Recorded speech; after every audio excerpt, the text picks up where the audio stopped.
kamusta nga ba ako sa trabaho ko? So ito ang pag-uusapan natin.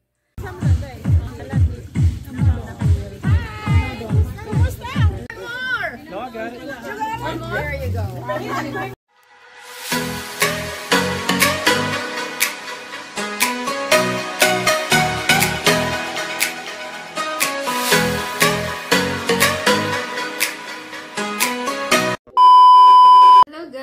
So hello, kamusta po kayong lahat? So ngayon lang ako ulit magbi-video, mag-upload mamaya sa YouTube. So kamusta nga ba ako sa trabaho ko? So ito ang pag-uusapan natin. So 2 weeks na ako sa trabaho ko. Kamusta nga ba ako? So yung trabaho ko is nasabi ko na before, diba? Dun sa last video ko, kung napanood nyo na. So kung bago ka lang, please subscribe na po. So yun nga guys, so 2 weeks na ako sa trabaho ko. So, okay naman. Yun nga sabi ko is madali lang ang trabaho ko. So, ang problema lang is nakatayo. Pero okay lang po yun. So, huwag na tayong choosy doon. Okay lang na nakatayo ka sa loob ng 10 hours. Yan guys. So, yung trabaho ko is may, 4 a.m. to minsan 2:30, minsan 1:30, minsan 12, conforme sa trabaho namin kung gaano ka, kung maraming orders. Sa mga cellphone, kasi yun, so dati ay nakaano ako sa Motorola, ngayon sa iPhone naman ako nilagay. So dahil mabenta ang iPhone ngayon, lalo na yung mga iPhone 12 bagong labas, so doon ako. So yun nga, input, scan, sorting ako. So dun sa trabaho ko is nagle-level up ka. So, may iba-ibang klaseng position doon. So, ako, dahil probation pa ako, 90 days.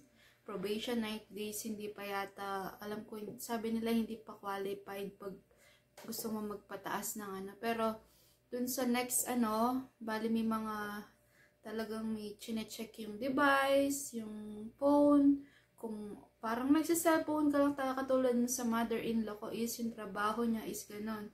Chine-check niya kung nag-charge, may maganda yung camera, kung okay ba yung camera, yung mga games, yung touch, basta lang parang nagsiselfone, ang dali lang ng trabaho. Nakaupo pa siya, may computer sa harap niya. Yung chine-check lang yung cellphone, diba? Ang dali. Yun, gusto ko mapunta rin sa ganun guys. So, sana maging okay. So, yun nga, yung sa trabaho ko, maaga lang, 4 a.m. to 2:30, yan yung pinaka namin.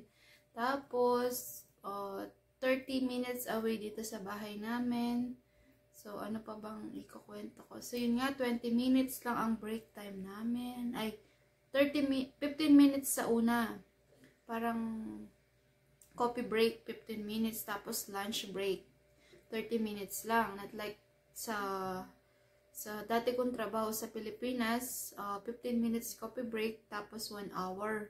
So, dito, importante talaga yung oras, mahalaga. So, 15 hours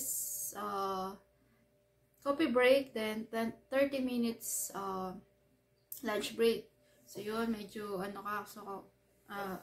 yung pahinga ng paa mo is saglit lang. Makakapagpahinga ka lang talaga is pag nandito ka na sa bahay. So, pagdating ko sa bahay, ang sakit ng paa ko. Yun yung problema ko ngayon. Pero ngayon, dahil tumatagal-tagal ako naliles yung sakit ng paa ko. Hindi na ganun sa una akong na gano'n doon. So, itong video na to is short lang, no? Pero meron akong gustong i-insert. May mga nakilala kasi akong Pinay doon sa loob ng trabaho ko. So, dalawa sila, si Ate Cecil and Tita Pelma. Yun. Si Tita Pelma yun yung last Saturday. Yes, last Saturday lang. It's Sunday tonight. Tonight na dito. Yun, last Saturday, may party. Sinama niya ako. So, ang dami kong na-meet ng mga Pilipina. Alam nyo ba yun, guys? So, ang saya-saya. May dance, ang daming food. Nagsasayaw-sayawan sila. Tapos, syempre, kinoko yung mga number nila. May mga malapit lang dito sa amin, 8 minutes away. Hindi ko alam. Dahil dun sa katrabaho kong yon, nakilala ko siya. Marami akong nakilalang mga Pinay. So, dun, yung isa naman, nung Sunday, so medyo full yung schedule natin nung last week. Sunday naman, no, minute ko si Ate Cecil. So, Kapampangan siya, kabayan ko. Kapampangan din kasi ako, taga Pampanga ako. So, yun, na-meet ko siya. So, super bait niya rin. So, matagal na rin sila dito sa US. So, ako bago lang. Nag-uumpisa pa lang. So, yun nga, in-invite niya ako, pinapunta sa bahay, nagkantahan kami, yun, kainan, nagluto ng pagkain. Tapos yun, saya-saya din, kasi ano nila, talagang welcome sila.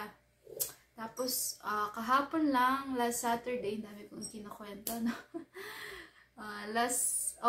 Kahapon, Saturday, si Ate Regina, gusto niya ako, yung na-meet ko nung Saturday, nung party, gusto niya akong bigyan nung mga winter clothes. So, yun guys, binigyan niya ako ng winter clothes kahapon. Kahapon ko lang siya nakuha kasi medyo busy siya.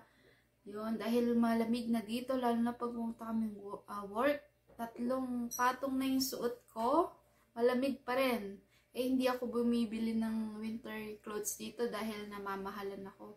So, yun, hindi naman sa hindi ng asawa ko kasi sabi ko wag niya na akong ibili.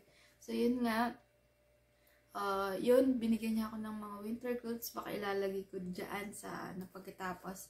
Saka yung mga party namin, lagay ko din dyan guys, para makita nyo, no? Yun lang, no, guys? So, sorry, kasi hindi ako lagi nagbibideo, yung sa labas-labas, medyo nahihiya pa. Nagbablog, gusto ko na rin sanayin yung ganun, pero hindi talaga maalas yung hiya ko. Kahit pagkasama ko yung asawa ko, nahiya ako mag-vlog. So, madalang lang talaga. So, every week, siguro ako magbibideo kung porme. Tas, ano pa bang kakwento ko? So, yun lang guys. Yun lang kakwento ko. Saka para may ma-upload ako. So, kung bago lang kayo sa channel na to, sabi ko nga, mag-subscribe po kayo. Sana manood kayo. And, ingat po dyan. Ingat po sa Pilipinas po pala, medyo may bagyo, may malakas na bagyo. Ang sabi nila, nakalimutan ko yung pangalan, signal number 3 sa amin, sa Pampanga. Tapos signal number 5 sa ibang lugar. Grabe, ngayon lang ako na signal number 5. Ang alam kong malakas na is signal number 3. Tapos signal number 5 pa sa ibang lugar. Grabe yun. So yun nga, ingat po lahat dyan, lalo na sa mga pamilya ko, mga kaibigan ko. Yan. So, yun lang guys. Insert ko yung video. Bye-bye po. Safe everyone. God bless.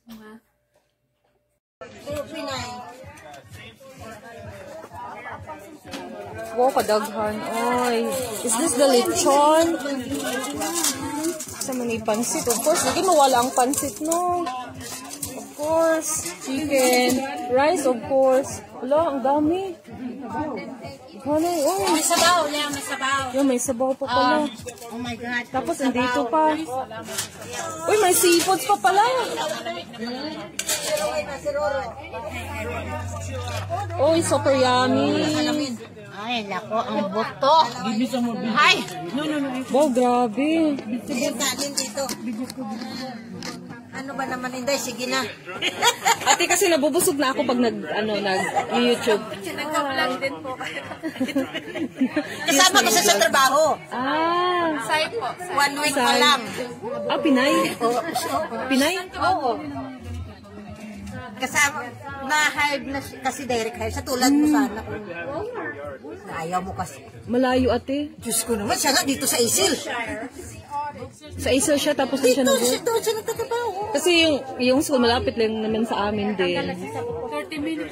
10 minutes, 5. Yun lang. Malapit. Sige, Day. Bapa. O, ate.